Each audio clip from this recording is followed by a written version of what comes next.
Giant African snail సాధారణంగా చెట్లలో ఇంకా చెరువులలో చిన్న చిన్న నత్తలను చూస్తుంటాము. కానీ అది మన పాదాలంతా పొడుగుగా ఉంటే ఎలా ఉంటుంది? చూడడానికి భయం వేస్తుంది కదా. కానీ ఇక్కడ కనిపిస్తున్న నత్తలు చూడండి ఎంత పెద్దగా ఉందో. దీని సైజు 30 సెంటీమీటర్లకు పైగా ఉంటుంది. ఇలాంటి నత్తలను ఎక్కువగా మనం ఈస్ట్ ఆఫ్రికాలో చూడవచ్చు. దీని సైజు తగినట్టుగా తిండి కూడా ఎక్కువగానే తింటుంది.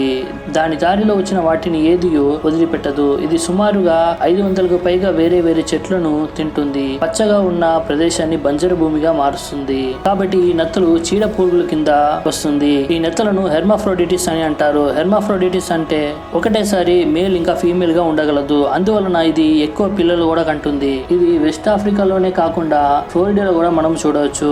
దీనిని కొంతమంది పెంచుకుంటారు కూడా.